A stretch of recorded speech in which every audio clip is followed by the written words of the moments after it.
I forgot to go live. to produce. Oh no. Oh no. Oh, they're gonna be mad. No wonder. I was like, why is the chat not going? So just updating my chat. We had a straight up ABC moment here, and I forgot to go live. So the first lap of this is exclusive to Colton Herta's Twitch. There you go. I wasn't late. I just forgot to hit the play button, or the live button. And obviously, you could hear Paul Tracy kind of going on about it in the background, that the tires are dropping off, and especially the Reds. The Reds are extremely difficult. I don't think they're... The biggest thing is Firestone are making tires early on in the year, depending on what they think the schedule is going to be and what the temperature they think is going to be around that time. And so it's a lot hotter than what they thought it was going to be. So in that sense, it's too late to remake all those batches of tires. As we see Connor putting the squeeze over and getting the job done. But it makes it a lot harder for Firestone through the pandemic, because they kind of had to rush things, and so they weren't really ready for this event. And so you could see why the red tires were dropping off so much. And you had to start on the tires you qualified on, right? I believe so, yeah. Because that's the reason I remember Oliver was so fast in qualifying, but he ran, I think, a couple of extra laps in qualifying in the Fast Six, and you can just see already, look at the graining on the tire there. He was just, his tires were just gone like immediately. And then it goes from bad to worse later for him, unfortunately. And you can see just those little moments that he's having on exit, and you can see him turning in a few extra times. Those are things that are gonna just degrade the tire a ton. Even though you don't think it'll matter, it's gonna turn into this tiny slide. The next lap's gonna be a little bit more of a slide, and by the end of it, you're gonna have absolutely no rear grip and gonna be struggling, and that's way more frustrating. You can also see what's a little bit strange too, is you can see the front wing inlets.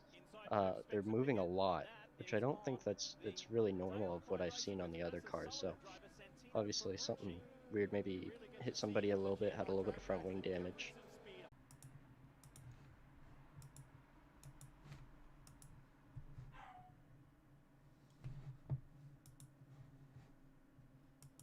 See Rossi running in a little bit too deep there. I'm back. There you go. My internet died. What's our time code? We are at, if you want to just get it to 15 minutes right now. Okay. And I'll tell you when to press play. 15 minutes. Okay. I'm at 14 minutes and 15 seconds. And Spencer Pickett's going to have an amazing race in this one. And unfortunately, I think he gets caught out some way. I don't remember exactly what happened, but I remember him having a really good race in this one. Okay, I'm at 15:04. Okay. You got about 30 seconds. Okay. Yeah, but right before I cut off, I said that exact same thing about Pickett. I was like, somebody said David has GP2 internet. I know. I don't know what happened. It's weird. It's really weird. Hopefully we're back on YouTube. It's some shitternet. Right. I don't know what's going on. You said you're at 15:04? Yeah. All right, get ready. 3, Okay. 2, 1, Okay. play. All right. But right before I now I'm hearing myself again. Okay. So you're a really good move by Alex there, too. And I love how we pay for NBC Gold and we still have to go through this stuff.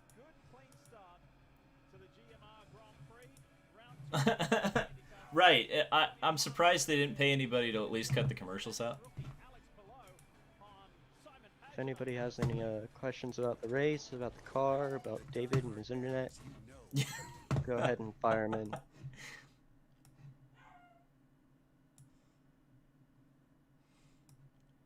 I'll look at my chat. Is that a dog barking in the background? Yes. And there's nothing I can do about it because he's blind, deaf, and dumb. I don't hear the dog. You can? I can't. You're lucky. I wish I didn't have to. Put a muzzle on it. Oh no.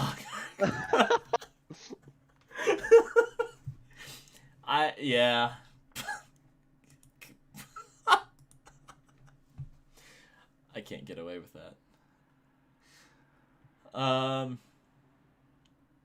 GP2 internet, GP2. There we go. So compared to Andretti, what was the speed difference in the 88? There was no difference in the cars, actually. They were prepared the very similar ways, and we had all the dampers that they were using.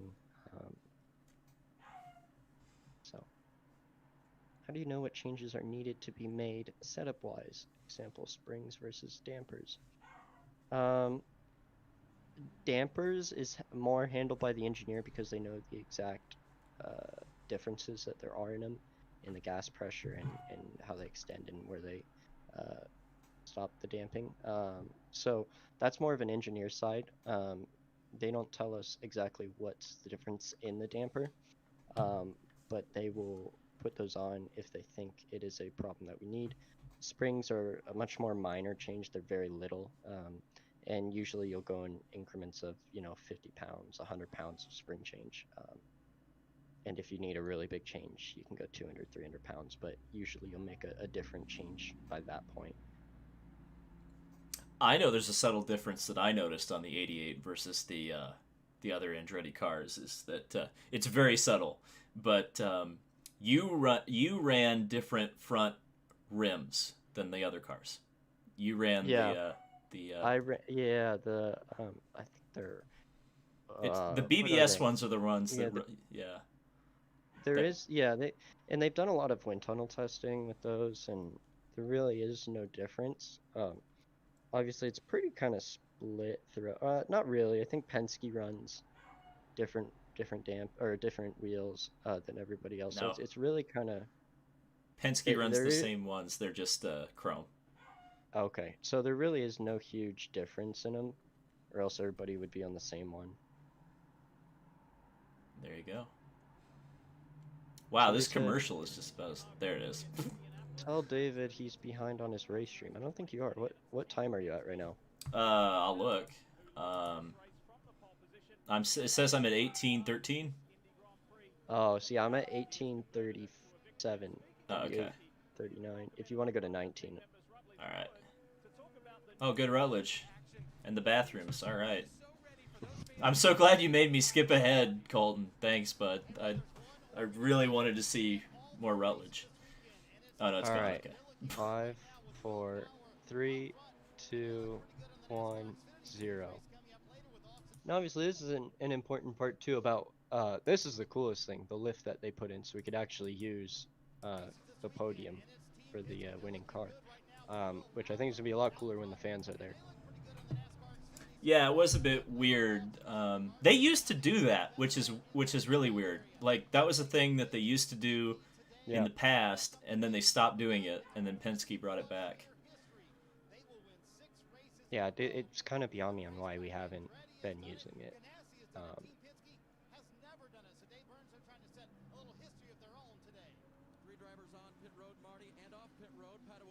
How and much on slower are the cars with the aero screen? Are they really slower? I don't. Maybe a little bit. No, yeah, they are probably about a second or two.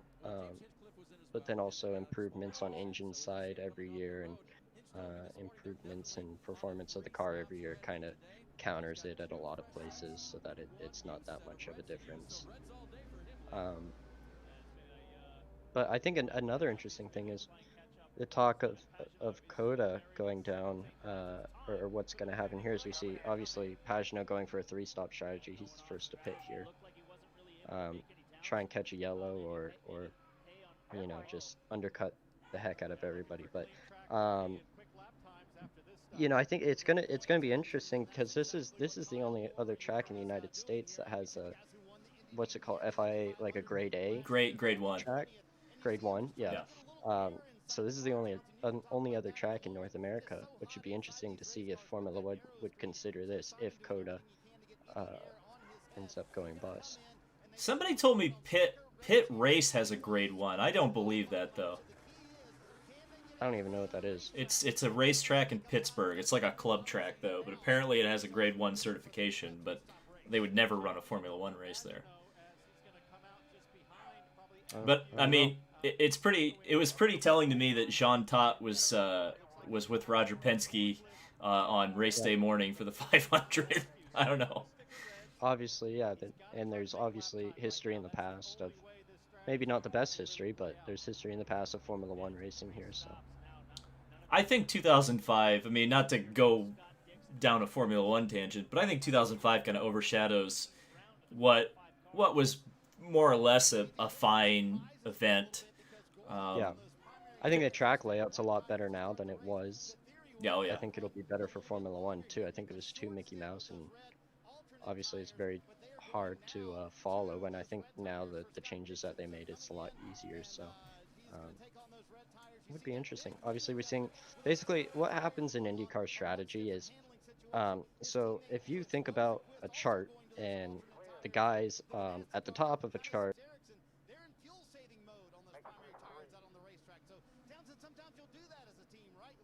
in front of them each lap are covering. So you usually kind of go see Simon Pagenaud pitted the lap before. These guys are covering so that Simon doesn't undercut them. And basically that goes all the way to the front. So, you know, it'll probably be 3 or 4 laps before the leaders pit, maybe even more in some cases. And then obviously the two stoppers are going to stay out there until around uh, 25, I would imagine, somewhere around there. And just pray to God that there's no yellows that screw them. We used to see that a lot play out before the teams kind of got wise to it. With the especially because it's really about the pits closing, right? I mean that's one of the big factors in Yeah. having to pit when everybody else does because you can't just if you get if you get caught out with a closed pit, you're totally screwed.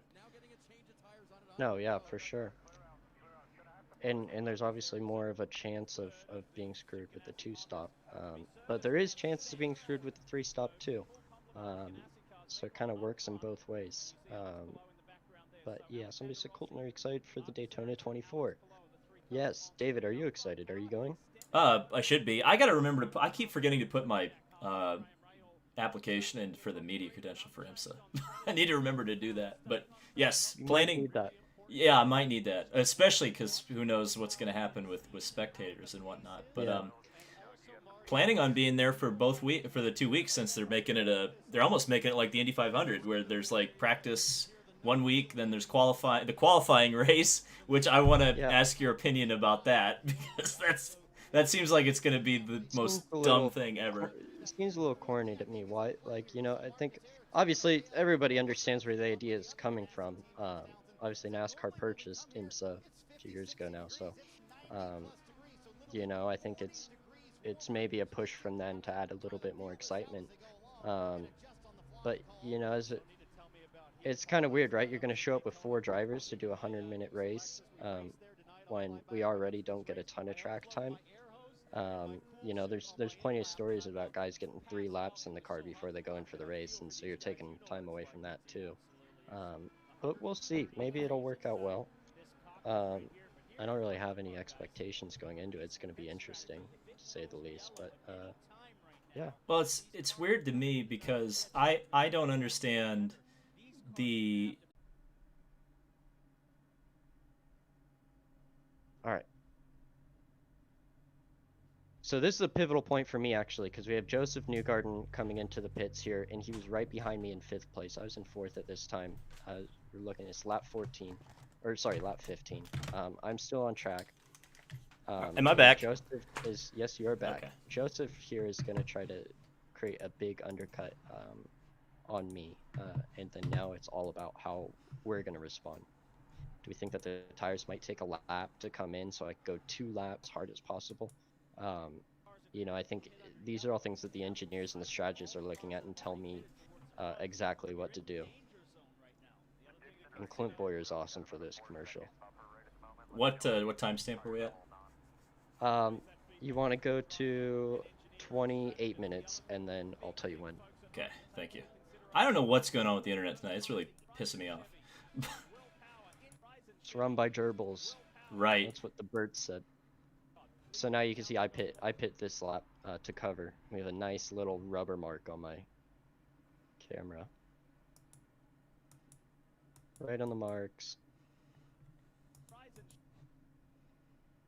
Going on black tires. Fuel done before tires, so it wasn't extremely efficient, but then you also have to think we only did 16 laps, so it's not a full fill. So there's a really good stop by them. So you'll see the same thing here. Fuel done before tires, and oh, Ryan Hunter-Reay with the fuel gun stuck underneath. Oh my god, I totally missed 28 minutes for you. Yeah, I Go to 28:30. okay. It keeps okay. It keeps trying to skip to one of the commercials. I don't know why it's doing that. It's so annoying. Are you at 28:30? I'm at 28:32. Okay, I'll tell you when to Or go sorry, in for that. 29:30. Why did it skip to 29? 28. It keeps trying to skip between commercial breaks. I have no I'm idea. at 28:30 right now. If you want to just leave it at 29:32, that's good Okay. too. Or wherever you want to put it. Okay. There, it's at Why are they 29:22. There we go. Why are they spraying water on the car after refueling? Because sometimes the fuel sits on it. They like when they pull out, all the fuel dumps all over the car, and that's so it doesn't ignite.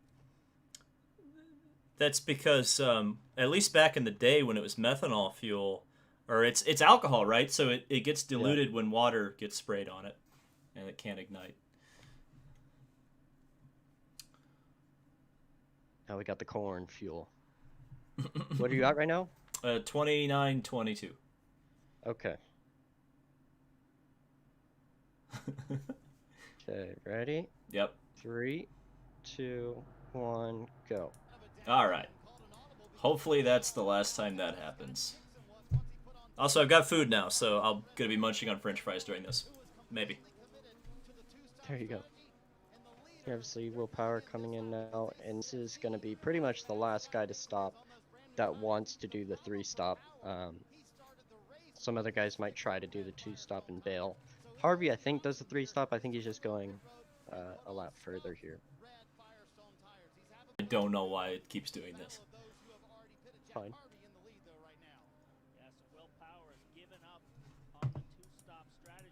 So where I am right now is Power just bailed on the 2-stop. So Okay, I'm at 31:47. Okay. So I'm ahead of you. Okay, I'm gonna get to 32 seconds and just kind of hope. So I'm seeing you go through the chicane right now.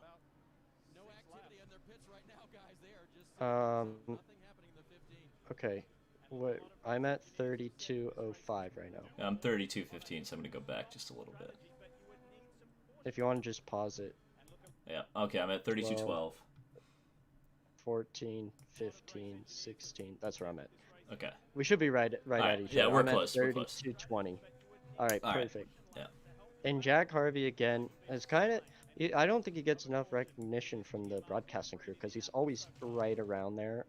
You know, not quite the fastest this year, but he's always been making Fast 6 appearances and always been in the top 5. And always just kind of snoops around. He hasn't had a lot of good luck this year, to be honest, through strategy and stuff, getting caught by yellows. And this is obviously battle for supremacy in the team. Somehow Oliver had the rears locked up there. That was interesting. Cold tires.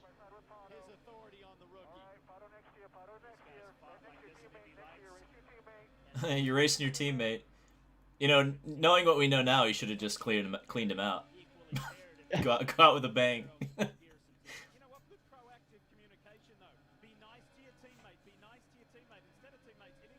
And I think the big winners, you can see even Newgarden, so they held Jack out. Sure, you know, obviously the internships are probably the best way to go about that, and it'd probably be unpaid, and your travel would be paid for a year at least, and then kind of, you know, go from there. Yes, the Limu Emu. I closed every tab I possibly could have, except for the one that was streaming this. So I'm at 31:23, or sorry, 35:25. My internet actually didn't cut the thing off, so I'm right where I need to be. It just I don't know what is going on. I don't know. Maybe I need to get it hardwired or whatever.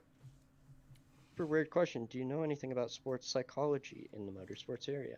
Some guys have had sports psychologists in the past. I have never worked with a psychologist in sports, or a psychologist in general, but yeah, Do you know if IndyCar has anything in that area? IndyCar, no, it would be on the drivers to hire, or the teams to hire. David closing all his porn tabs. Yes, on my work computer.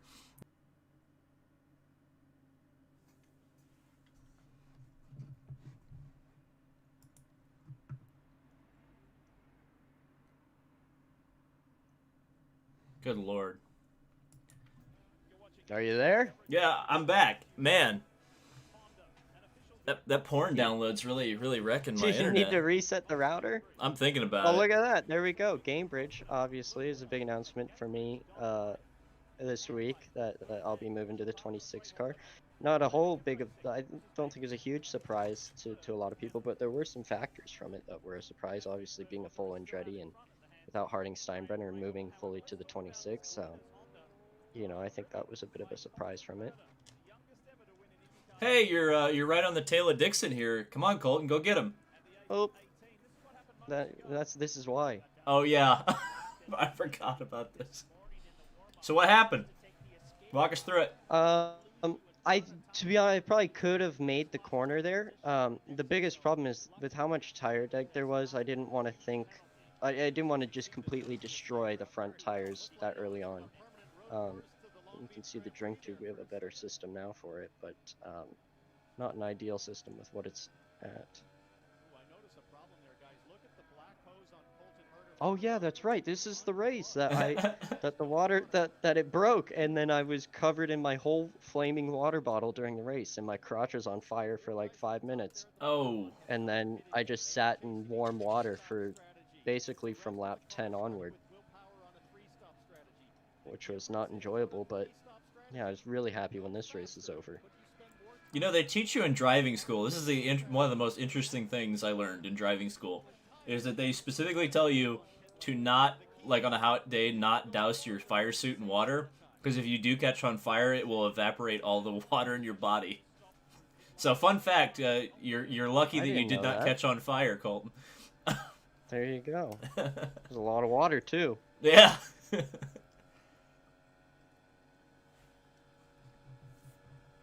That's what they teach you at the Cal Club SCCA driving school, the Button Willow Raceway Park.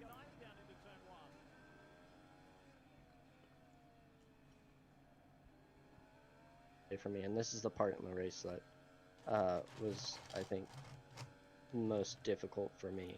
Struggling on the black tires. Couldn't really make the reds last, and just didn't have pace on the black tires.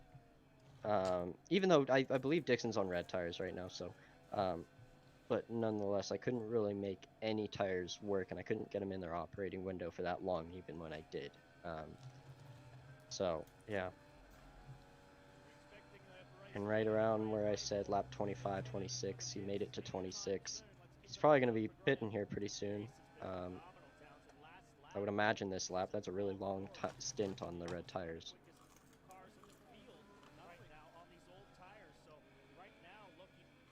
I'm guessing you've already talked about how Graham seemed like he was the only guy who really had a chance to beat Dixon. Yeah, the tire deg, and he was really good, and yeah, he seemed like the only one that could do it. And you can see right now, like, and since lap 16 that Power pitted, you can see he's only made up 6 seconds on Graham Rahal, and that is not enough time in 10 laps when he was on new tires and Graham's on old tires. While Graham's saving fuel, that is just not enough. And I think Graham, if he did the 3-stop, I think he would have been unbeatable too. I think he had so much pace. You can see, obviously, what we talked about before. He had to do a full fill, so the tires were done completely before fuel. And he's going to go out now on the black tires and try and stretch that as long as possible. Yeah, some TV time for Piggott, part-time pit crew. Oh, that's excruciating. And I still think he came back from this a little bit. Yeah, he did. He was running third. I mean, he was going to get a podium this race, and the engine done blowed up. Obviously, Ferrucci having a problem here with the right rear. The wheel nut came off. and he stalled. Oh, and he didn't stall. Yeah. Guys aren't obviously too happy about that. My chat is asking if I'm eating McDonald's. I am. I've got a Big Mac here. Very, very healthy. working on that dad bod. What tracks would you like to see on the schedule that are not on there as of now? David, what tracks would you like to see? I'd love to see more ovals. I mean, the stuff like Michigan would be great. I'd love to see something on the East Coast again. I think there's mixed feelings on Pocono, but Watkins Glen would be nice. Cleveland would be cool. God, I wish we could make Cleveland happen. Milwaukee would be another one. Stuff like that. You What know, do you that's think? right in the heart of where IndyCar needs to be in the Midwest. Obviously, that's where primarily the fans are, and the biggest majority of fans in Indianapolis, Ohio, Iowa, Michigan, kind of right around that area. I would love to see some more short ovals, um, some more raceable short ovals with 2 lanes around the whole place, like Iowa. Um, you know, yeah, it'd be interesting. I'd like to see an IndyCar just drive around Bristol just one time, see what happens with that. I don't think we'd ever race there. Are you volunteering? So I would drive an IndyCar around Bristol, yes, for a few laps. I would never race an IndyCar around Bristol, or I would never volunteer myself to race race an IndyCar around Bristol. But yeah, like I said, I like the short ovals. Well, actually, I don't really love the short ovals, but I think they're fun to race on. I'm not great at them as of yet. And with only one on the schedule, that's not extremely short ovalish. It's going to be tough to kind of get better at that. But you know, It's funny.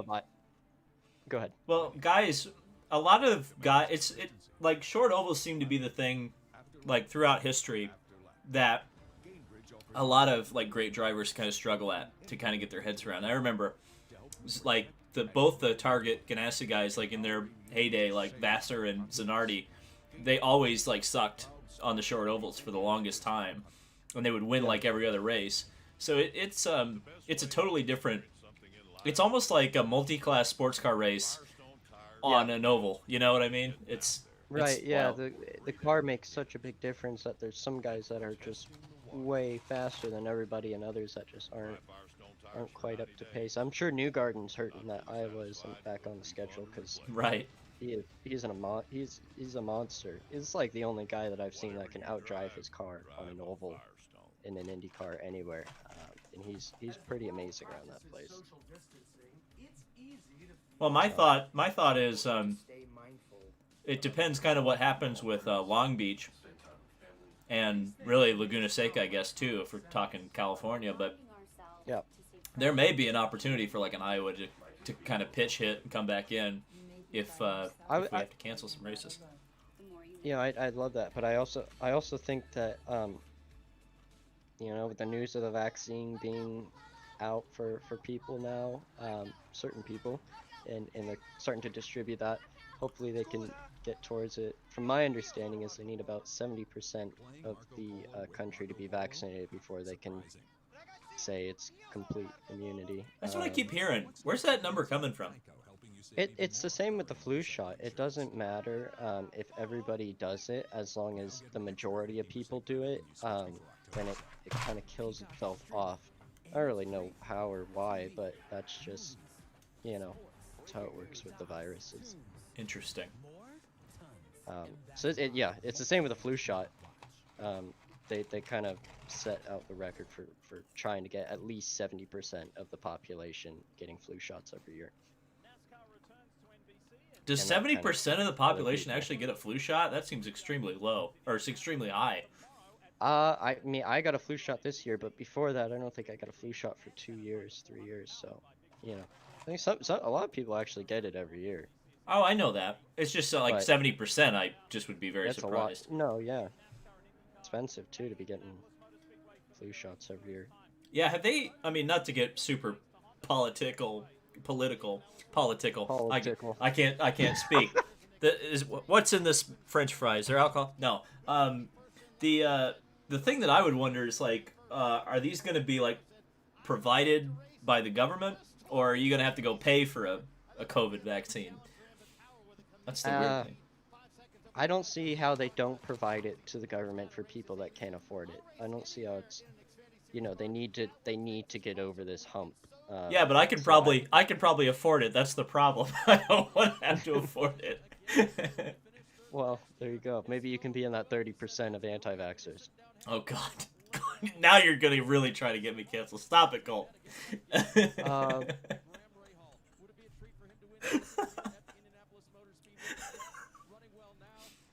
Oh my God. Colton, ask David when he's going to announce he's the one taking Albin's seat in Red Bull next year. Oh, I don't think I would get along with what's his nuts helmet. Uh, did you ever get? Was there ever any talk of you getting into the Red Bull driver development program? Uh, I mean, I've talked to Helmet before, and the discussion never really went anywhere. But obviously, I've been in contact with him. So only over email. I've never met the guy in real life, but Right. yeah. You see, obviously, I'm struggling a lot here. You can actually see. Look at all the marbles offline, and that's going to play into a role whenever somebody wants to overtake. They're going to have to go into that and reap the percussions for the rest of the lap. But obviously, at this point, I'm on the blacks. I'm really struggling. I'm trying to get off of them as soon as possible because I'm getting passed by everybody, and now I'm getting really annoyed about how slow I'm going. So obviously, it wasn't an ideal strategy right now, but the positives is that I'm going to be on the reds when everybody else is on the blacks, so I can try to get past them. I'm sure you're. Are you vocal on the radio? I've never like scanned you before. Uh, Somewhat. sometimes, sometimes I'm very vocal. Well, I know that Sometimes not so we haven't much. gotten to Indianapolis yet, but I know there's a specifically great line from you at one point. Yeah, I've had a certain few good lines this year. The thing is, I try to not, but I can't help it. Like, I don't even. My mouth is just talking. My brain isn't saying anything. My mouth is just talking at that point. So sometimes I get a little shitty, but sometimes I get a little angry. I don't think anybody. This is the thing. Like, I don't know why commentators ever apologize when there's like bad language from a driver. I'm like, what do you freaking expect? It's this is a Yeah, high pressure situation, and yeah, tempers flare. I'd yeah, rather hear the swearing than not hear it, to be honest with you. yeah. I mean, I guess some people are against swearing, but I guess it is 2020, so it's a completely different time.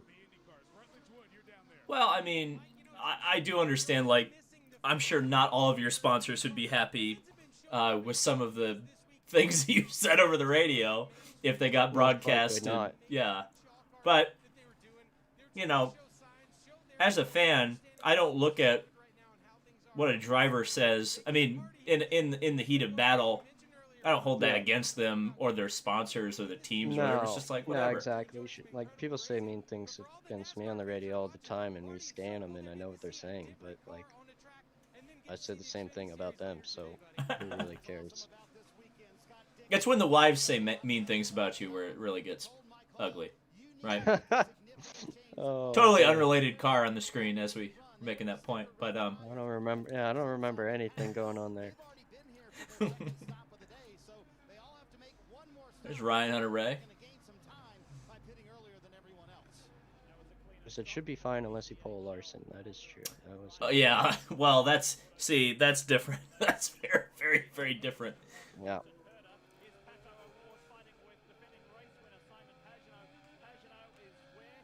When you go on the radio, do you get back into the zone, or are you still locked in? You don't really you're just pressing the button and talking, so it doesn't take too much effort away from your driving.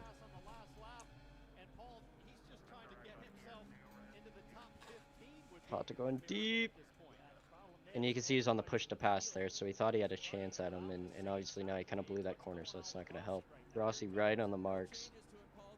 front lockup. His guys do a great job too in pit stops, as you can see. As soon as the fuel's done, car's ready to go. Except for at the 500. That was less than ideal. But I think that wasn't as much as their fault as it was a failure from the fuel probe. As you can see, Mark is having some trouble with fuel. Yeah, speaking of the devil, wow. That was appropriate, huh? Colton, who are your favorite drivers to hang out with in IndyCar? I enjoy all of my teammates, actually. They're very fun. I don't really hang out with some of them. But, you know, I hang out with Marco a little bit. Hang out with Rossi a little bit. Never really see Ryan because he's in Florida. And who else are my teammates? Hinchcliffe, obviously. It's hilarious, so enjoy time with him. Enjoy time with Connor. And then, obviously, I know there's a little more fun with Pato and Oliver because we're around the same age. And this is the moment that changed Oliver's year. Well, no, was this the concussion crash? This was the concussion crash. Wait, hang on. It wasn't the one at the 500? No, he carried it to the 500. Are you shitting me? What? Well, that's some insight. Wow. I'm shocked. The crash at the 500 wasn't the concussion crash? No. What? Wait, he got a concussion. Yes, fortunately, Oliver had a concussion and it didn't register in his accelerometers, and so they didn't know. I think it was a very minor concussion at this point that he could still drive with even with it, but and then it was obviously 500. Wow. 500 was when it really went. Wow. No, that was at the 500. It actually wasn't.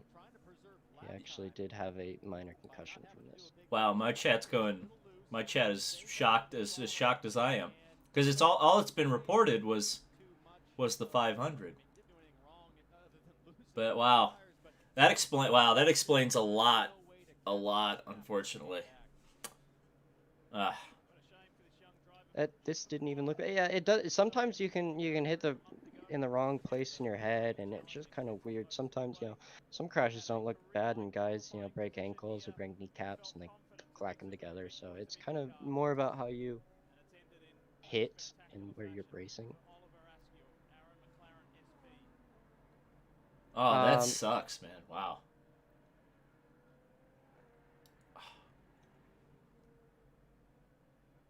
Well, then if he got concussed here, man, he really didn't get a chance at all.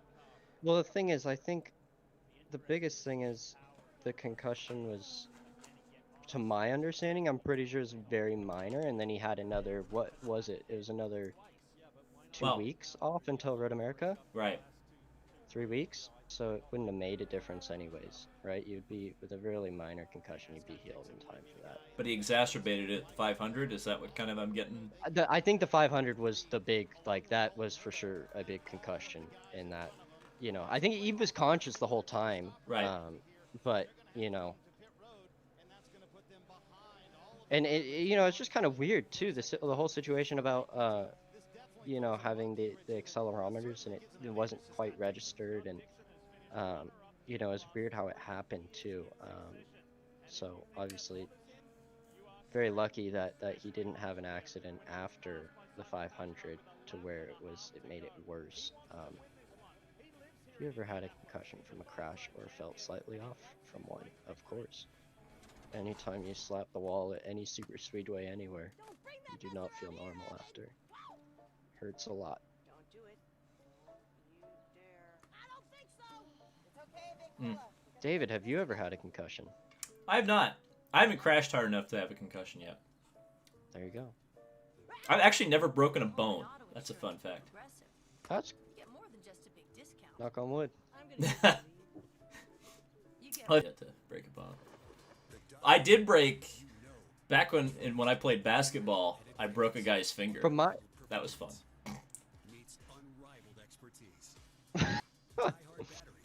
Like ripped the ball out of his hand and broke his finger. The menace on the court. Somebody said that 500 crash was bad for him. Odd how he turned so left. It's really hard to I think for anybody to see the car spinning in front of you and turn away while feeling the balance of the car, if that makes sense. It's kind of like overload of what's going on, and you're obviously on the pedals, brake and throttle, so you're moving the weight from the nose to the rear, and that's offsetting the balance, so you're not getting maximum grip, whereas you just like slowly loaded it. So you know, I think there's, yeah, it's kind of hard to say. That But was it was a very weird looking crash too. well, that was the thing that always, as soon as the the news came out about public about sorry, not Piggott, Askew having the concussion, that was my immediate question: was how do you miss that? That was Yeah, the weird one to me. I am not the right person to ask. Right. So, this caution was amazing for me because I caught the yellow. I pitted before. Rossi pitted before. So you're gonna see all these guys that stayed out, Power, Newgarden, and Harvey that were in front of me get completely screwed by this yellow. Colton, you play basketball? No, I'm terrible. Well, I'm terrible too. I just played. Yeah. Aren't you like 5'10"? Me? Yeah. No, I don't think I'm that tall. I'm like 5'9". If that, I think more closer to 5'8". There you go. I'm 5'10", so that's why we're bad at basketball. I didn't know you were taller than me.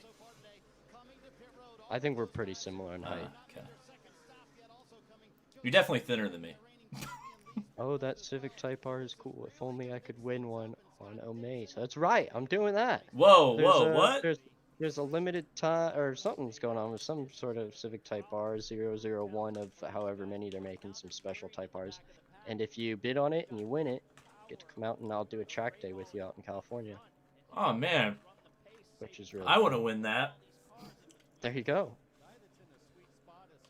Go place a bid. I don't think I'll get the high bid. I think it's gonna be pretty expensive. Yeah.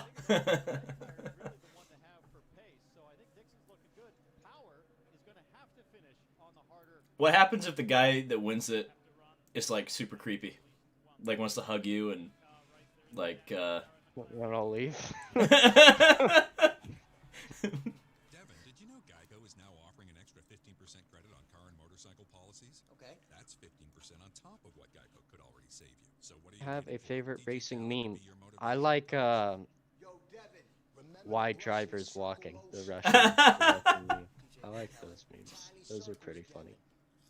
Or Chip Ganassi scooter meme is awesome too. Love those. that word, Devin. Don't give up. Aren't those scooters that you guys use like super like valuable and collectible? They are now, yeah, because they stopped making them in like the late 90s. So they're Honda Cubs, and you know what's actually cool is they're like snowmobiles too. They sell instead of a rear tire, they sell like the snowmobile rear tire and a sled front tire. So people use them in the snow too, I guess. Oh my god. Why don't they sell them anymore?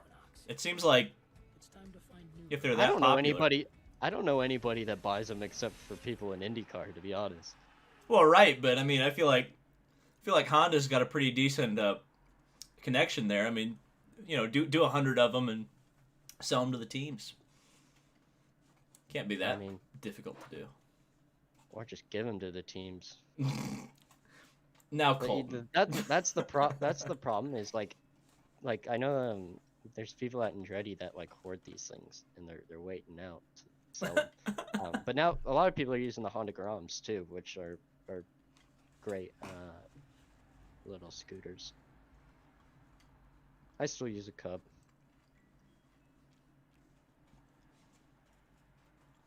Some of the IMSA teams use them too, which is something Lotus driver is saying. I haven't seen. I think the Penske guys do for sure. Well, yeah, but I mean those are coming out of the same shop. Yeah, I don't know.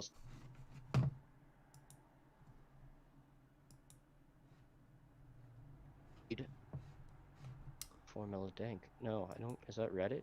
I don't know. I don't go on Reddit that much. And you're better for it. There you go.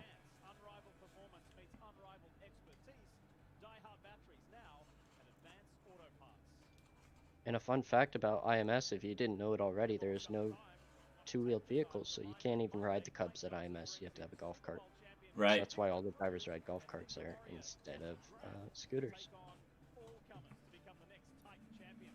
We're going back green, and what the heck is going on behind us? Is that Rossi and Santucci? Oh, yeah, this is what Rossi had a problem here, didn't he? Yeah. I forgot about this, yeah. And that is a big thank you to Rossi from me, because that gives me more of a gap than everybody else. Oh, I can put the squeeze on Sage. Well, Sage is a lap down, so get out of the Yeah. way, you know?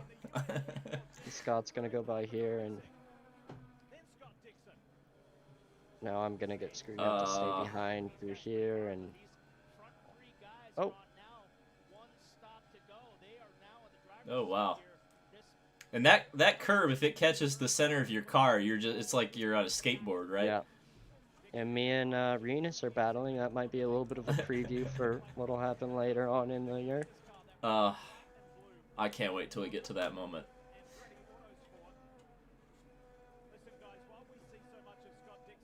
God, there were a lot of one-off teams for this race, weren't there? I'm just seeing like Hinchcliffe and Karam and Kellett. This is a really healthy field, which I think we can kind of expect to see close to this number, I hope, at most races next year. Mm-hmm. You know, and I hope we can get to 36 for the 500. As you can see, I'm struggling now here, and I think Renus is probably going to get by me. I just made a video about that. Oh, and a little bit of a tire haze there. I think a big thing that we can talk about too is what was that tweet that Ferrari sent out today? Yeah, that was interesting, wasn't it? Talking about the Indy 500 and how they've never won it. They're teasing. There's no doubt about it. I mean, the problem is now that they had a CEO change recently, as in like unexpected. So we'll have to see. Who knows? I mean, as we all know, Ferrari does a lot of talking, and they don't always do a lot of doing. So especially with the 500. Yeah. So we'll have to see. I think it would be. I mean, I'm sure.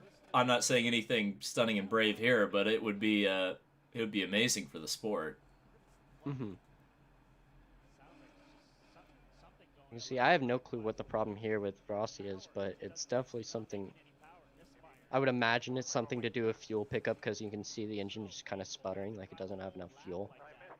And you can see it doesn't have enough fuel. It seems like the fuel isn't being picked up, so obviously probably a fuel pickup problem. And I'm back and forth, but then again, we aren't super fast, so seems like everyone's already caught back up to me, just trying to hang on here. Yeah, I was going to mention that those guys who got a little bit of clean air really made up some time. Yeah, and a good pass by Renus. Squeezes Connor a little bit, but that's super fair, you know, what you can expect to do. And obviously, it looks like Connor's on black tires there, and Renus is on red, so that might be the difference. Connor might be on reds there.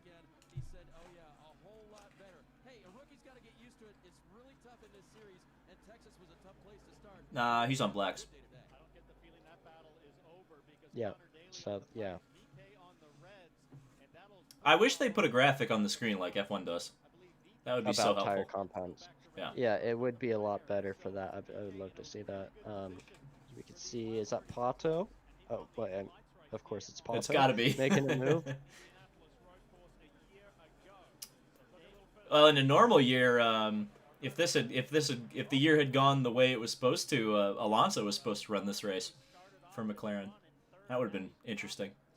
Interesting. Obviously, he's tested an IndyCar on a road course before, so it's definitely knows what the car is capable of, and it'd be interesting what he thought of it on a race weekend.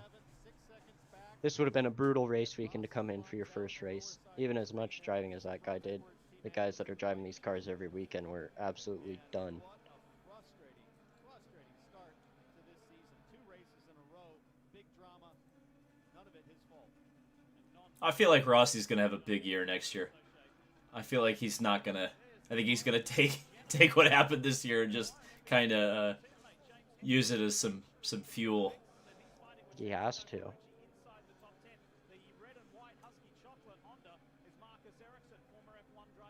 Honestly, you know, he had the pace and he had the position at a lot of these races, but just one way or another just slipped away. And oh, Connor locks up. Gosh. If you saw Hinch get by Santino there too. Oh, hey, look at these two are going to have an interesting confrontation in the next race. Very similar positioning of these two cars. Ooh, boy. Can't get the move done. Didn't have the straight line speed there. Even when he was in the toe, it didn't seem like he could do it.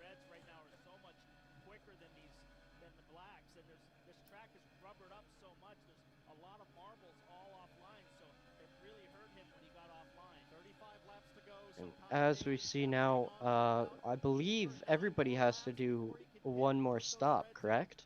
Right. Yeah. And the problem is that Rahal has to do one more stop, and he has to save a lot more fuel, so it's gonna be tough for him.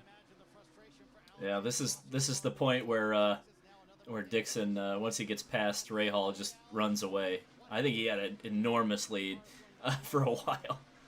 Yeah.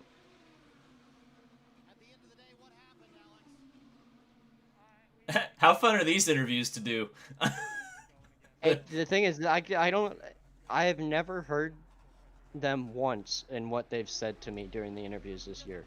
And most of the time I just kind of answer whatever way I want to because I have no clue what question they ask. And I could ask them a million times and I still wouldn't be able to hear them. You got the cars running, and then obviously you had the masks, which are so hard to hear through that, you know. Right.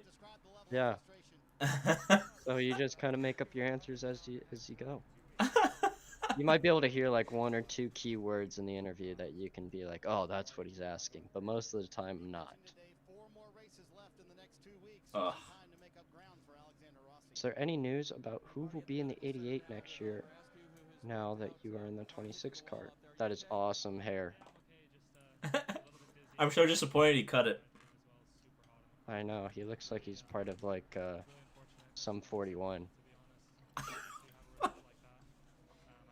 Some 41, Oliver Askew. And you just see like with the crash, there's nothing you can really do. The rear tires give up, and it's interesting. I had a friend of mine point this out. Ericsson did crash the exact same way the year before, and when you guys came back here in oh god, what was that? September. Elio almost did the same thing in the same car. So for whatever reason, it's something with the setup of that particular car that just seems to do that at that corner. And it's an interesting corner because it's definitely not easy flat for most of the stint. So it's very interesting, and it's a very difficult corner, and it's primarily led by the rear every time because it's a little bit off camber. You can see Dixon struggling for the right there too, getting a little wiggly, and this is going to be a crucial part right here, as he's going to try to make a move on Graham, and no defense from Graham. As you can see, Dixon's going to clear him way before the corner, as Graham needs to save a whole bunch of fuel. Come on, it's your turn. looked like he went pretty deep on the brakes there. Yeah. The question is, do you think that Graham would have been able to just run away with it if it wasn't for that yellow that grouped everyone together? I would say that, but Dixon was so strong here. I mean, once he gets in clean air, even if Graham's saving fuel, I think I don't remember what the winning margin is. I'm sure we'll see it eventually, but it was a lot. It was something like 20 seconds. It was. You have to remember, right? A pit stop is way more than 20 seconds at Indy GP. So, right. I don't know. It would have been interesting. Um, it's a shame that Graham didn't stick with a different strategy, or didn't go on the same strategy as everybody else, I should say. Yeah, it would have been interesting to see how fast he was. Other than Alonso, what current F1 drivers would you like to see run the Indy 500? Lewis would be awesome. Obviously, he's the most well-known Formula One driver around the world right now. Pretty cool. There's quite a few guys. I'm sure Ricardo would be fast. Any of those guys would really be fast, but just be interesting to race against some of those guys and see what they think. Lewis has talked about running NASCAR before, but he's really yeah. He's not interested in IndyCar. Yeah. He has shown a lot of interest in the Daytona 500, though, hasn't he? Uh-huh.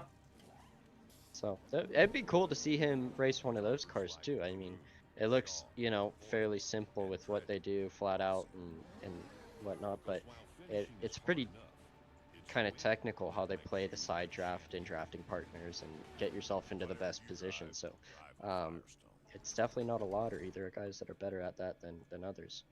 The thing about Lewis is I'm really interested to see what he does post-driving career, or at least post-Mercedes, because yeah, I know he's doing some team ownership with it, see if he continues that, or if he goes to sports cars, or if he tries to just run everything, or if he doesn't do anything.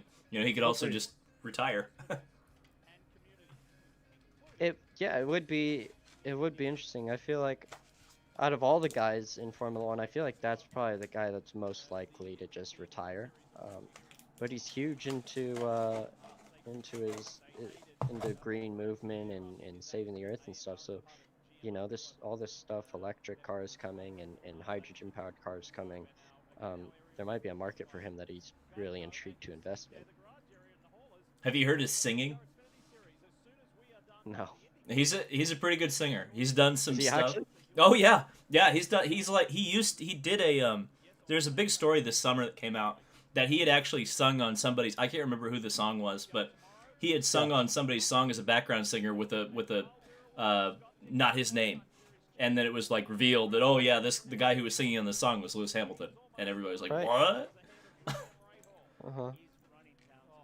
I think an interesting question could be here: how many race wins do you think Dixon's gonna have in his career, and how much longer do you think Dixon's gonna go? Ooh, so, do you want to lead with that one? How old is he right now? He's only 40, I think. I don't think he's even. I think he just turned 40. Let me look. And the problem is he's not slowing down at all. He's arguably as good as he's ever been, and he just put together a pretty spectacular season. Yeah, he just turned 40. It's unbelievable. So, I don't think he wants to stop racing yet. I think he's one of those guys that's gonna race as long as he can. How many wins does he have right now? 50, 51? He's like 2 behind Mario, so Mario has 52, so I think he has 50. 52. Let me look. I gotta get like a great resource is champcarstats.com. Great resource. I think it would take a whole lot to reach AJ Foyt. What does he have, 67? Let me tell you. All-time rankings. So AJ is at 67, Mario is at 52, and Scott is at 50. So, you know, I think Mario, it's definitely doable. It depends how long Scott wants to race for, but you could see it next year. But after that, it depends how much longer he wants to go. Is he going to want to drive until he's 45? You know, I think there's going to be a turning point. I know that the biggest thing for my dad when he retired is at that point he was actually having more fun going to the go-kart races and helping me out when I was racing, and he was enjoying that more than he was enjoying his driving. And he was in the lucky position that he didn't have to race anymore, and so he kind of enjoyed doing that a little bit more. So I think it depends on a lot of things. It depends on family, it depends on your desire to keep going. It takes a lot out of you each year. You know, I think all the teams, all the guys, all the drivers are happy to get into the off season when it happens. And although you want to get back to racing after a month of it, you know, it's such a nice release to get done with it for the year, because it's a lot of travel and a lot of days away from family or from your house. So It just depends on what he wants to do. I don't think he wants to stop yet, which is awesome. Well, he seems content. I mean, it's hard to gauge Dixon's emotions sometimes, but I He is kind the of Iceman. right. I get the impression that I don't. It's weird because he's got to love it, right? I mean, you don't Yeah. do it this long and not love it. So, if he's content and he seems to be, I mean, he's got a beautiful family. Just had a son, I believe. So he's living his best life, and like you said, he's got such a great opportunity to really build an incredible legacy. I mean, why not go for AJ if he can? I mean, Yeah. 17 wins. He probably has to be at his current pace in the series for the next 7 or 8 years. But I mean, guys like AJ Foyt raced until they were well into their 50s. So a guy in Dixon's shape, why not another 10 years? You know, that's something that's interesting too. I think that's his air hose that's come off, and you can see it in between the roll hoop flopping around. Or maybe that also might be a piece of tape, but I believe it's the air hose. And obviously, they're talking about the 6th championship now. Spoiler alert. Yeah. Boy, did you watch that Xfinity race the next day from this racetrack? Yeah, it was awesome. Right. Yeah. The finish was great. Yeah, that's probably the best race I've seen on this road course, to be honest with you. Yeah. I mean, if we Until could we take get to the IndyCar race, until we get to the Indy GP race 1. well, that's what I was gonna say. Is can we just take like the first half of the IndyCar race and splice it onto the back half of that NASCAR race, and you have the perfect Right. Indy road course race? Come on, Colton. Why can't you just entertain us the entire race? I try to. Sometimes I do a little bit too much. Ooh, we got an angry horde here, don't we? And you can see kind of Power just stuck behind and Newgarden stuck behind, even though they're the front runners and they're a lot faster. You know, I think it just shows how hard it is to overtake, and even those guys that seem to be much faster than the guys that are racing can't quite do it. Does the 4/10ths rule apply on the road courses as well? Not as much. I think you can kind of see a trend, right? You can see, you know, maybe half a second to 7/10ths of a gap to a lot of these kind of guys. So you can kind of set that as a marker, but it's kind of hard to tell. It's more of an oval thing, and it makes a bigger difference with the oval. Have you ever noticed that that Pagenaud has a can opener on his helmet, like a Pepsi can? See that? He does? Yeah. No. I don't know. Maybe it's a French thing. I know, chat. Let me know. Did you see what I saw? That it looked like his helmet's got a can opener on it. Dixon doing 33 laps. It's a huge stint. I'm doing 33 laps. Ericsson doing 34 laps. It's a long time on the tires. And obviously everyone's going to come in, and I would imagine everyone's going to be putting reds. So it is the, you can see it is the hose. He's trying to connect it right now. Oh. And there you go. He got it. Wow. That's impressive. And it looks like scuffed red tires. So those don't look to be new. Don't believe those are new. Whereas some guys might have saved a set of new tires. You see Max Chilton had new reds sitting on the pit wall there. God, I forgot Max Chilton was in this race. Until you mentioned that. It's been very silent, but he's running in 11th. He could bag a top 10 finish here. Obviously, some guys have pitted, so he passed them, so he's probably a little bit further down. But there he is.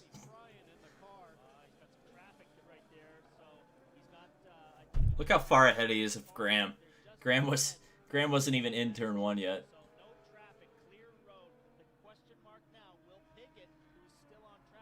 I think the biggest thing for Dixon now is, Will Power stalling it. I think Right. Dixon really wants the.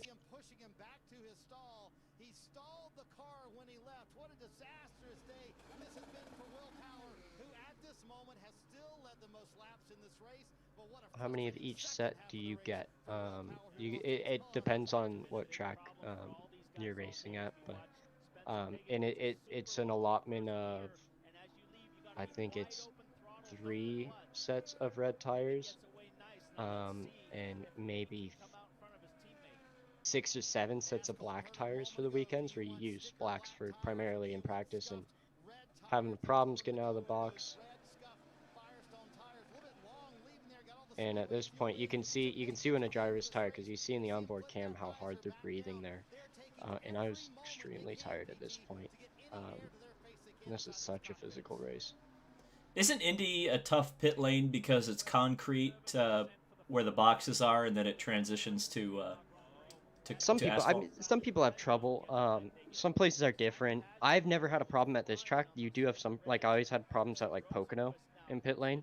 I always thought Pocono was very slippery in pit lane. And look how much curb. Wow. That just shows how good the suspension is for the Penske cars and just Indy cars in general, that you see that instead of the car moving, you just see the wheel just kind of like thump, just fly up a little bit when they hit the curbs, instead of, and it just sets. That's kind of what you want going over the bumps. You want to be able to hit a bump and the car jiggles once and sets. And if the car's not great, either you're too stiff or you're too soft, you'll see the car kind of just like bounce 3 or 4 times before it settles. And every time the car compresses and bounces, that's just taking grip away from the car and the tire. So obviously the Penske cars look really good in that aspect. This is the second race out of I think the first 3 or 4 where he has a pit problem. It's actually unbelievable how much how many pit issues he had this year.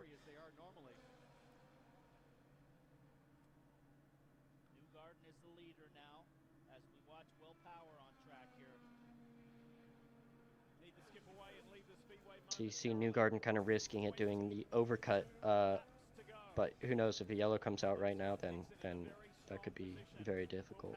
And Newgarden actually about to lap power, as you can see from the mistake on pit lane that he made. Looking Right, at the what's up? This is an interesting spot. Ooh. Some battles with me and Reynes. Boy, you guys did a lot of this at this track, huh?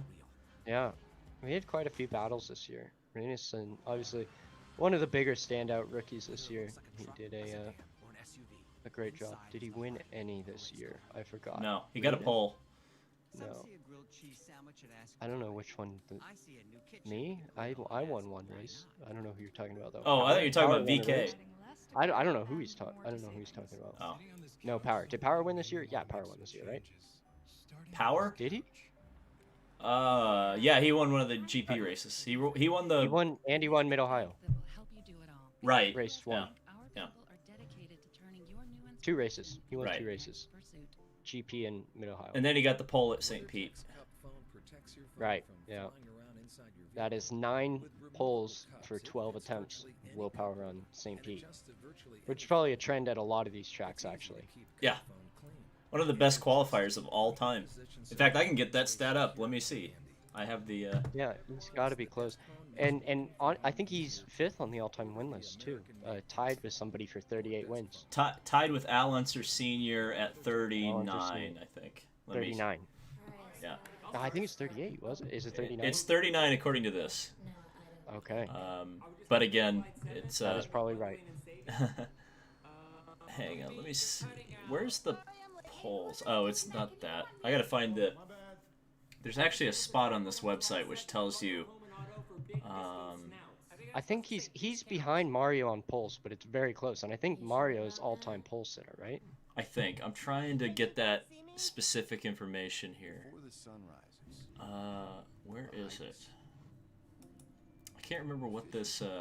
Oh, here it is. Single season? No, I don't want single season. I want. Oh yeah, career all time. So the let me see, polls. So Mario is on top all time with 65 polls. Will Power is second with 62, and Elio Castroneves is third with 54. Yeah. Now, what was the other thing you were wondering? That was it. Okay. Oh no, wins. Wins, right. I think he's 4th, right, or 5th, somewhere around there. So Will is 5th, tied with Al Unser for 39. There you go, 39. Somebody said I feel like Will Power would have been a legendary driver in Formula One. It's funny you say that because out of when I raced for Carlin in Europe, they said that was one guy that should have gotten a chance at Formula One that never did. Out of everybody that's raced for Carlin, which are a lot of good drivers, and a lot got great chances in Formula One.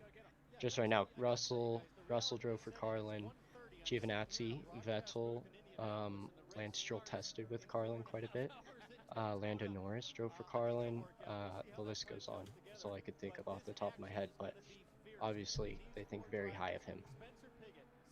Does Will even have his super license? I would imagine he does. I'm sure he's finished in the top 3 in IndyCar points in the last 3 years.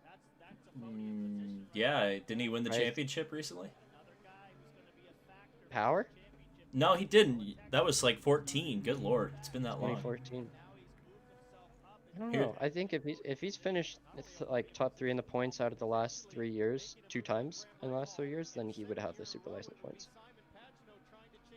Oh, I'd have to And think about Veach that. leading the Grand Prix for Cambridge For at the Cambridge. Cambridge car at the Cambridge track. So he's gonna get a few laps left. And now this is going to be a difficult stint for Newgarden because now he saved his black tires till the very end. And he's banking that he had enough track position. And as you can see now, I think he's going to probably come around P3. Oh, wait, what happened to him? Where is he? 8th. Oh yeah, that's right. He wasn't running up there anymore. He got screwed by the yellow. Right. Are we gonna have a bad pit stop here too? No, he's going to throw it behind his back. Oh. Little snaz. Style points. That's Travis Law, the car chief. He's perfected that move in a number of years. But that was a good move, wasn't it, Townsend? It was. He kind of slammed the gun down, though. It didn't have quite the finesse of some of the other ones we've seen earlier. Those guns are like $9,000 too. So Piggott, I think, has begun to have his engine issues I because remember he's passing dropping. him, and I did feel bad for him. He's just motoring around at that point and extremely slow down the straight. So, and he was, as you can see now, yeah, watch, he's gonna get blown by. You might be able to hear it. Let me turn the audio. Oh, they pull away. You might be able to hear the audio. I remember it was very crackly when I passed him, from what I could hear. I wonder if it'll be picked up. And he would have been Interesting. third. He would have Go finished third. No, I was just saying he would have finished third.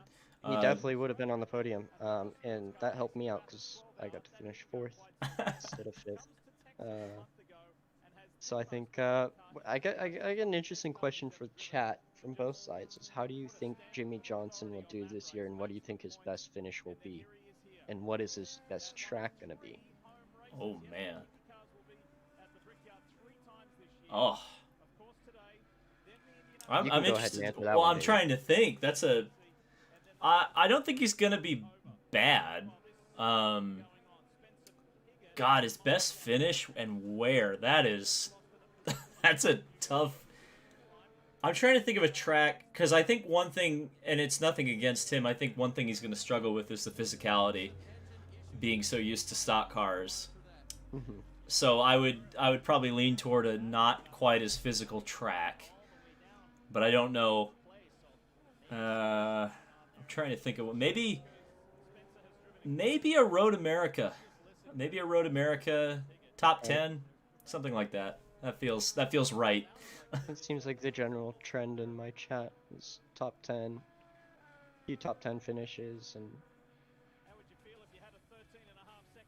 think it's gonna be interesting. It's definitely gonna be interesting to see how he does. You know, it's the thing though too, with the car that he has. What's to say that he doesn't catch a lucky yellow and have a couple of lap cars between him and the truly fast guys on a restart with 5 laps to go? He could win. He could win a race. I don't know if he'll win one on pace, but I think they'll Carlos try Huerta's different things with podium. right. No, Huertas had a win at. Oh yeah, a win. Yeah. Stranger things have happened. and I would hesitate to say or I would not hesitate to say that nothing against Carlos Huertas, but he is definitely not a 7-time NASCAR champion caliber driver. So, you know, I'll be interested to see how Jimmy does at the Rolex.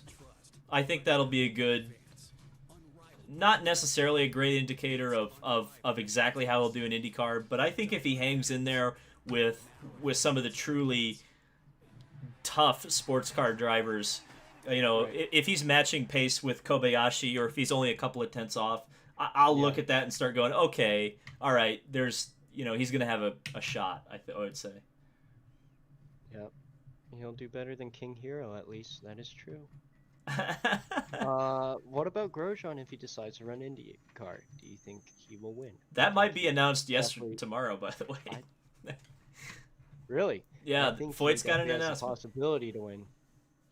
But Well, if the rumor is true that he's going to Foyt, him and Bourdais will be an interesting 1-2 combination. right.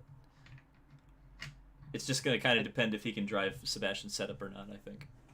I think it'll be good too that they're both French, so they can kind of have a little bit of chemistry through that.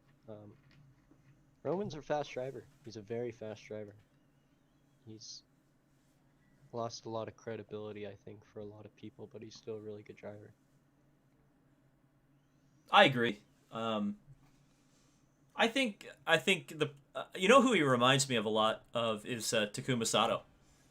Honestly, just kind of a similar, like he has a similar reputation now that Takuma Sato had when his F1 career was winding down. Everybody was like, "Oh, he's a crasher. Oh, he's fast," or he was fast for like the first couple years. But a lot like Sato, he was in bad teams or just bad Yeah. cars and never really got to show what he was capable of. He has So- a ton of podiums. I think he has, like 10 podiums or Right, something yeah. like that. So obviously, when the Lotus car was good, he was performing with it. Even though it was really only good for that year and a half of 2012, 2013. So, right, I'll be right back. I'm gonna go grab some water. Yeah. Oh, he left right as Rutledge was talking, so that's exciting. Good work. I get to commentate Rutledge here, and here's Austin Cindric's car being pushed into victory lane. They're trying to imply that Austin's going to win the race. Didn't quite happen. Someone let some news about Hinch spillover. 29 car, no ride. What's happening? Well, I can tell you because I've spoken to people in the know. I'm not saying it's Colton because it's not, but Hinch is pretty much he's going to be in an Andretti car next year. So I can say that with relative certainty. I hope AJ knows French. I don't know. Maybe he picked some up at Le Mans the one year he went. 24 Hours of Rutledge resumes next month.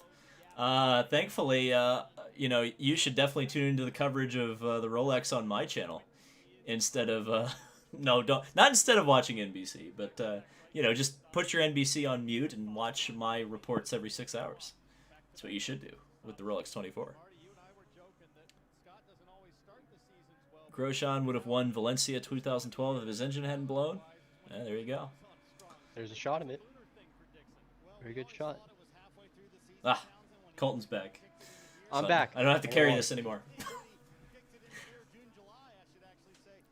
People are trying to get me to talk about Hinch in the Andretti car for next year. And I know you can't say anything about that, so I don't know what will happen there. we'll just have to wait and see. Oh, there's Chip. He's looking a little sunburned. Man, I think it was even brutal for everybody on the timing stand too, with how hot it was. And obviously, you can see Ray Hall saving fuel, and you can see how much push to pass he's used, which is, virtually none, 44 seconds. So, when you're saving fuel and you use push to pass, it burns so much fuel.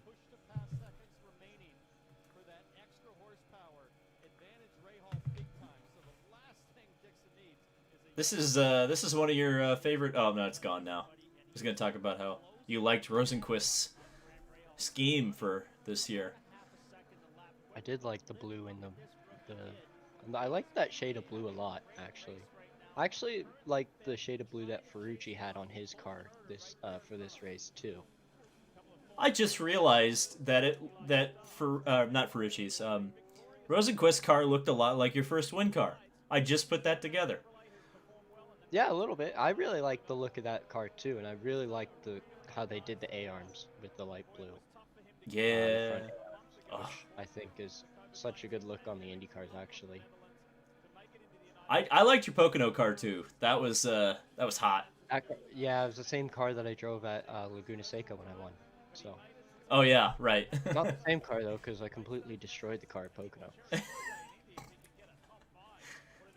A lot of people can say that about Pocono, so you're in good company, I suppose. There. Definitely a lot of big crashes there. And there's Scott Dixon all by himself. Just cruising at this point. I don't know what the gap was, but I think it gets pretty ridiculous. Yeah. Speaking of the Rolex 24, do you think IndyCar on the Daytona road course would work? Interesting question. What do you think, Colton? I'm not sure. I'm not. It's really aggressive, like the lip onto the oval. I'm not sure how that would play effect, but who knows? It's not a particularly exciting track to drive. Very basic track. It's very easy to learn. Would it create good racing? I would imagine so. It's a pretty awesome course. Is it certified by IndyCar? I'm not really too sure. I know we've had IndyCars test there in the past, but yeah, who knows? I think they might have to make some adjustments to maybe the chicane walling and push it back a little bit if I were to think about anywhere that needs help, but you know, I think it's a relatively safe enough track, and I think the racing would be pretty good because it is primarily straights. Yeah, I can imagine you guys would be getting a hell of a tow on the banking. Yeah, it'd be very interesting, and going into turn one, obviously, it's you know, definitely one lane going in there, and it's tough to pass around the outside there. So it would be an interesting race. That's one thing I remember talking. I guess we'll mention something about your BMW ride.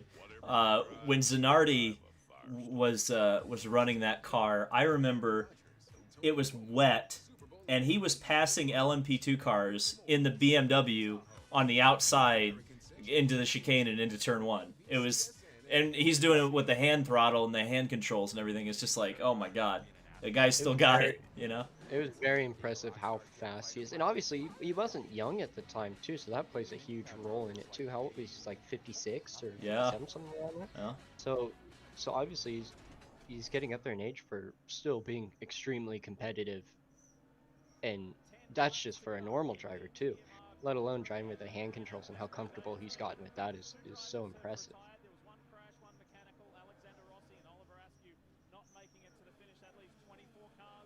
What about the Toronto race going to Canadian Tire Motorsports Park? Oh, what's that? Indy cars aren't allowed to race there. Really? That's the first I've heard of that. It is. I believe, yeah, that's what I've heard, is that Indy cars not allowed to race there. Not so like modern ones, or you can't even like bring a historic car there and run it. I don't think there's regulations set against if you bought like a 2010 Indy car. I think you can do track days wherever. I remember I was at Willow Springs and somebody was doing a track day in the 2010 Panther car. Oh, really? Yeah. That's awesome. That was a long time ago. I remember that though. Which that you know, that track is far from safe for an Indy car. Have you ever? Okay, so have you ever driven a champ car of your dad's era, like the 900 horsepower? You know. Never. No. Never.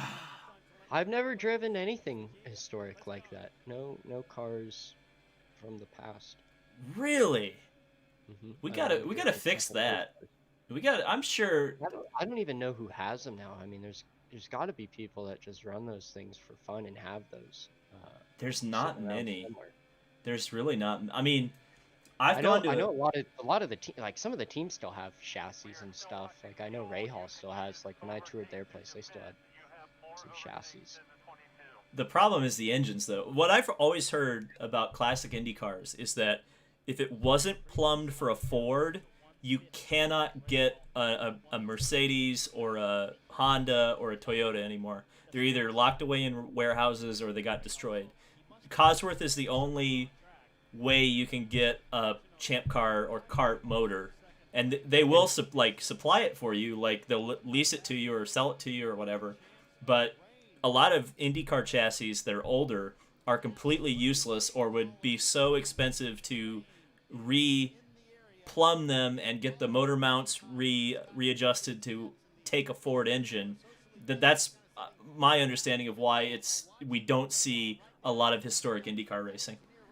Even the maintenance on one of those Oh cars, God, yeah. or one of those engines, has to be extremely high. And you know that obviously they tuned the engine down because at that point those guys were shredding through engines like it was nothing. And obviously no penalties for changing engines too. So guys were, you know, having practice engines and changing engines for qualifying and then going back to a different engine for the races. And you know, guys were getting mechanics were definitely getting really good at engine changes.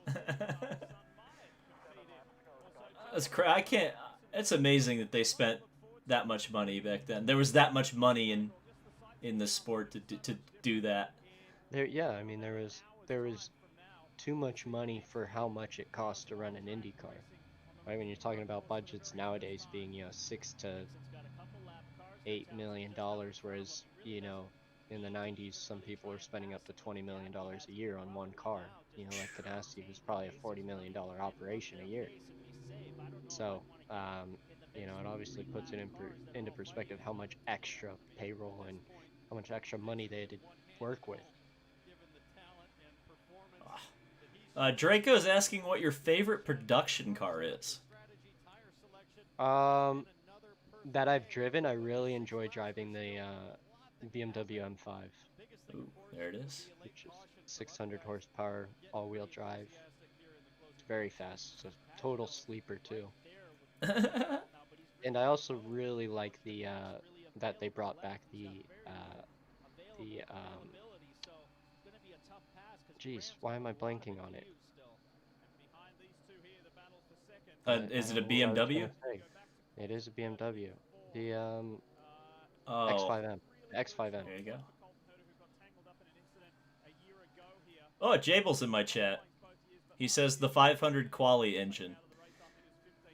Does that mean anything to you, Colton? I don't really understand that. Okay. Get out of Jabel, here, speak Jay. English. It's jabling. Colton, how different is it switching over to driving the M8 and coming back to driving the IndyCar a week later? So it's a very different car to drive. Extremely different. Yeah, it's power steering and just overall like driving a GT car is a very different car to drive. You know, we can see now the struggle bus that I'm riding and the train that I'm pulling around. Just trying to stay ahead for these last 5 laps. And I think at this point, VK did have quite a lot more push to pass than I did. So trying to save as much as I can. Truly an international field. 5 laps to go. So Scott Dixon is looking. Have you driven? I can't. I feel like you did do one race. Have you driven the Hyundais? I have driven the Hyundai in an 8-hour race at Laguna Seca. That's got to be a different experience. What's a front-wheel drive race car like? It was very weird how straight you have to be coming off the corner when adding throttle, because whenever you'd add throttle with any sort of steering input, the fronts would just drive straight off the track and you just have huge understeer. So yeah, I think it was very different to drive, but I you know, I thoroughly enjoyed that actually, and I thought it was awesome. There you go. Lotus Driver in my chat has made an offer to drive his Evora in Mid-Ohio if you want. To you, Colton. Oh, Marcos. What are you doing, Marco? I don't remember this part. Did Marco drop a wheel? Probably dropped a wheel and just went off there. Oh, one more. He's way out in the boondocks. Yeah. Oh, good lord. That's a dirty car. And Don't do Chip that Ganassi- next year, Colton. There you go. Chip Ganassi just holding his breath, hoping there's no yellow or any added headache. 19 and a half seconds. Ugh. We'll see what happens here. Is that Connor Daly with James Hinchcliffe? Great pass by Hinch. And then he's going to be on push to pass.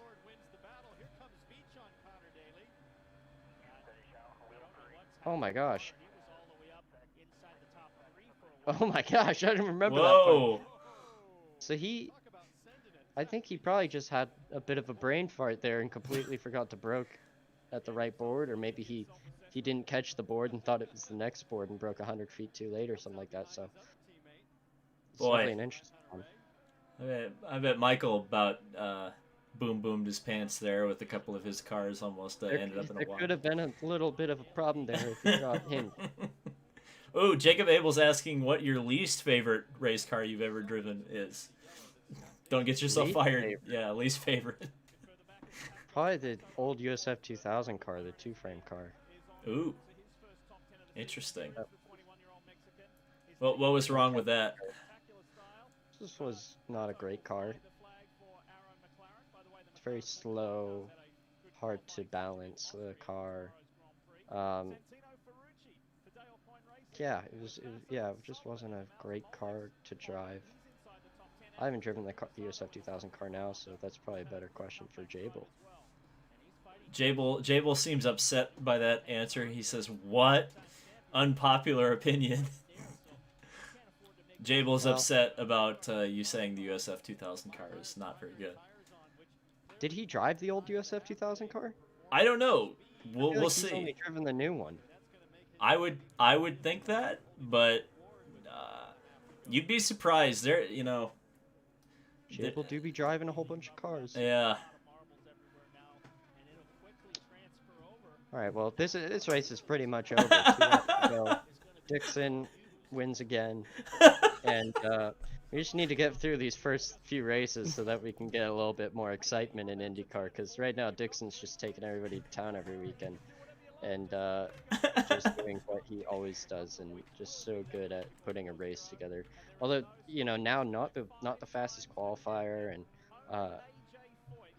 always kind of right around the fast six and usually gets in, but it doesn't really matter where he starts because he's always kind of a threat. You start 15th or 3rd, it doesn't really make a difference. Jable has said he has driven the old one. He says the thing was sick. You actually had to slide that thing around, insane aero, and no mechanical grip. That's what he says. That's his review of the old USF car. I thought it sucked. I was also very slow in it too, so that might have something to do with it. Right. I finished like 8th at my best finish, so. I don't even remember. When did you run that car?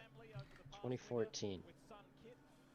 God, I That was don't. the first year that they turned it into a sequential box from the H pattern. That still had an H pattern in it. 2013 they had Oh H my patterns. God. 2013 is actually, I think it was the same gearbox that I drove in 2013 in the F1600 car.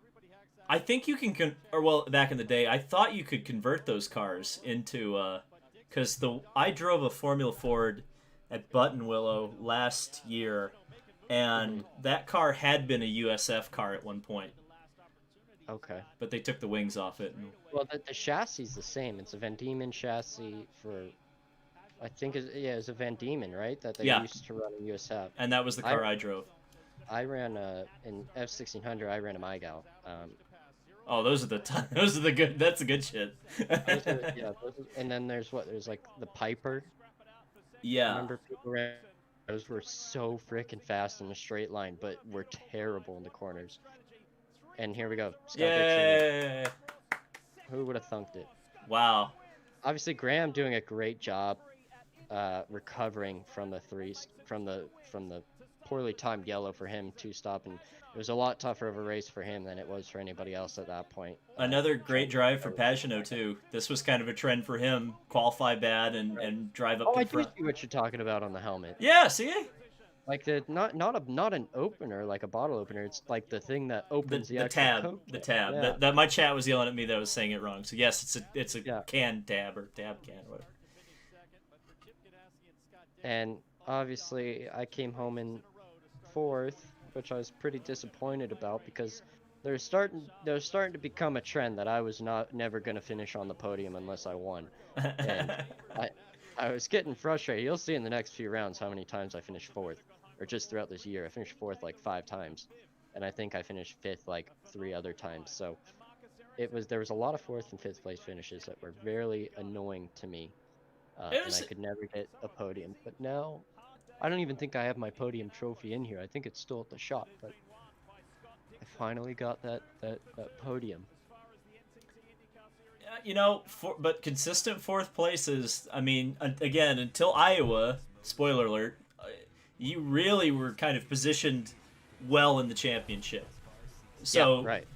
again, a normal year you would have ended up going to Portland where you're fast and Laguna where you're fast, and I think you would have had an opportunity.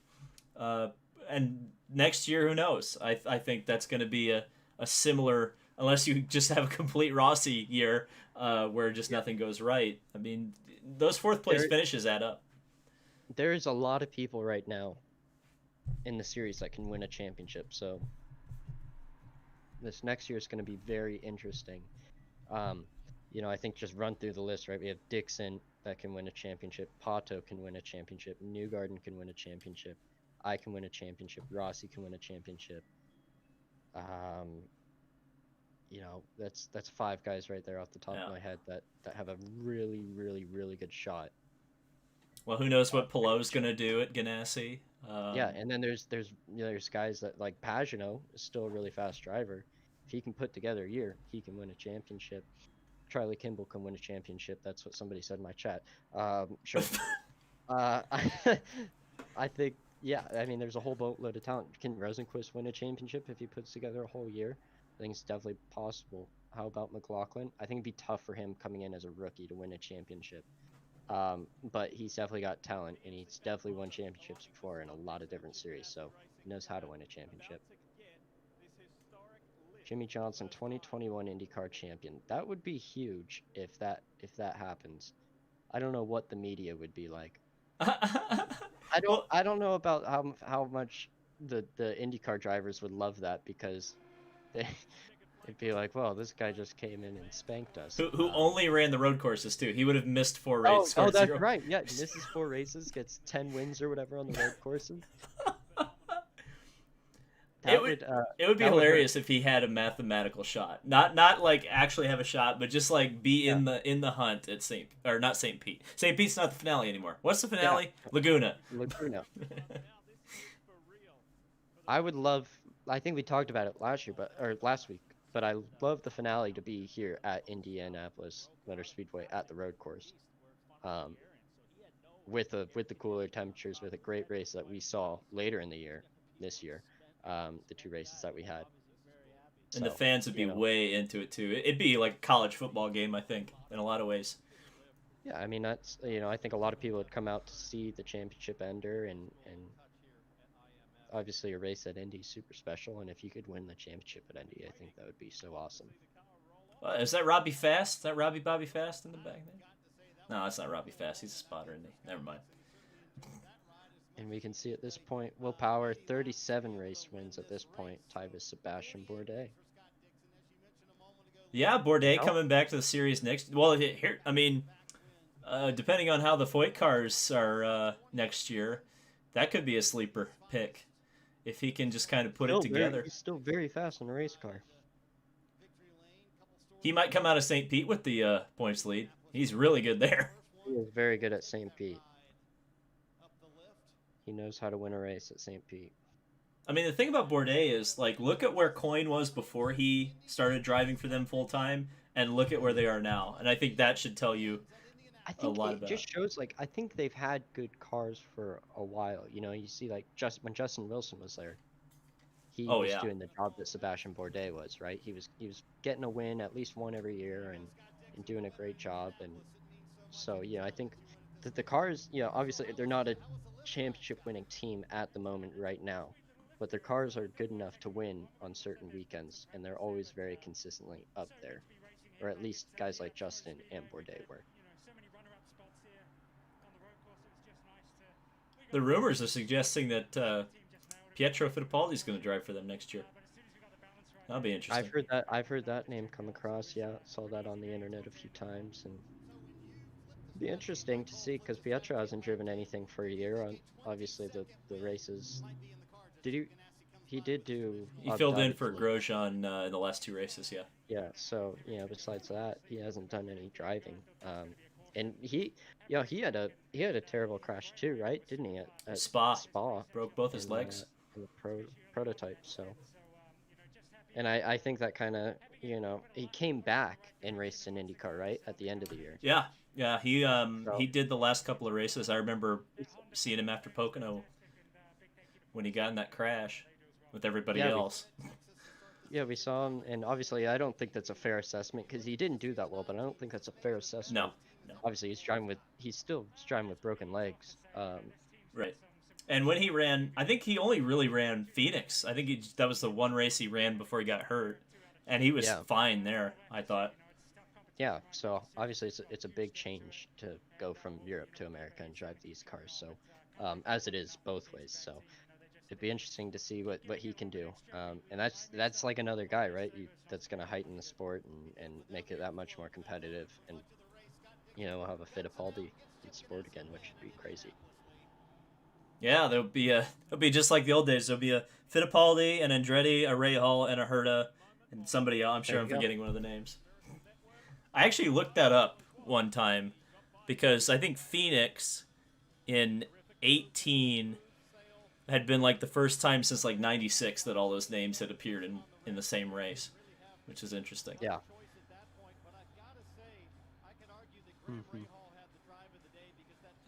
My chat keeps asking when you're trying Formula One. I'm guessing the answer to that is when you come into a couple $100 million. Yeah. Whenever I get a call, somebody wants to pay for everything. So, and you can see them preparing the track now for the NASCAR. That's what they're doing. They're taking apart the curbing and getting everything ready. Well, they're adding the curbs that would be awfully nasty if you guys hit them. Yeah.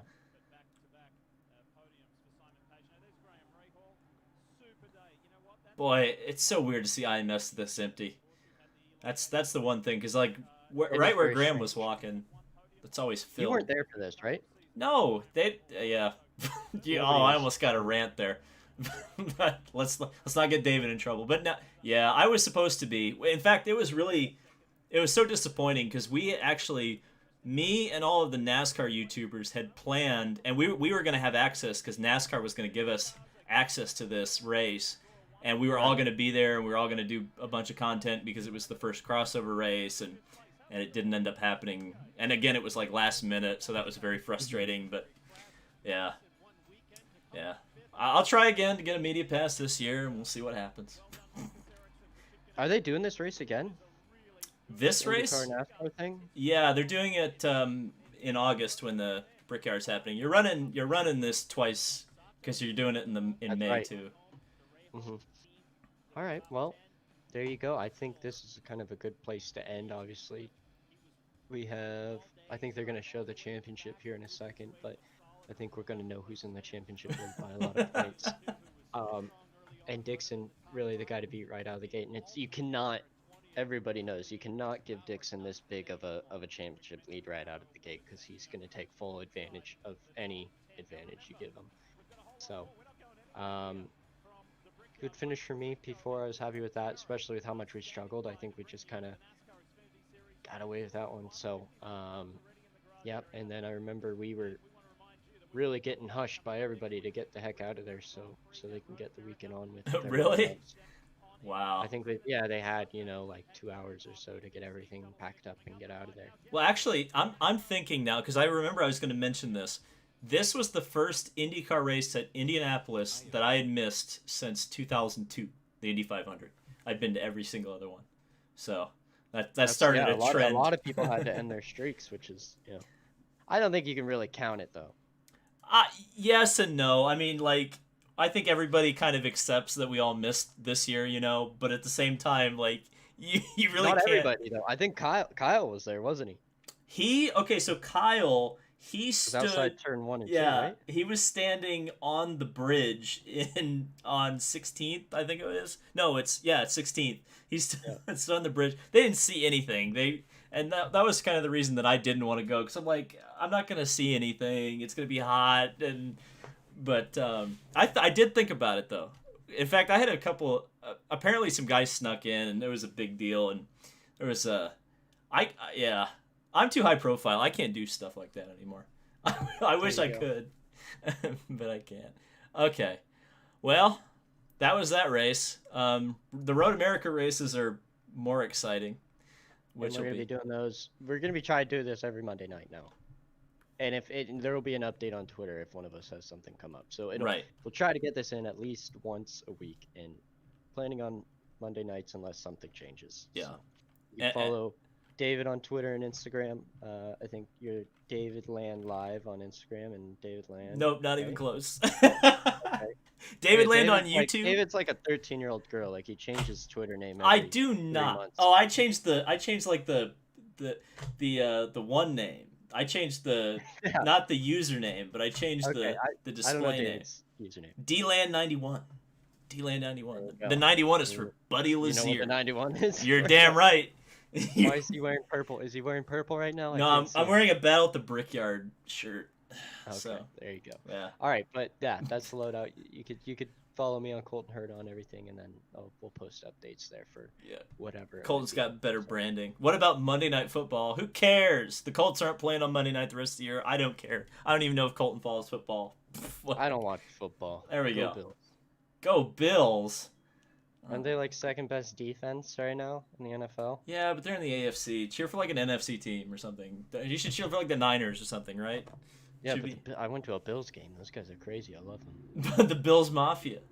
Yeah, I got to when I went, I got to spray the Pinto guy with the ketchup and What?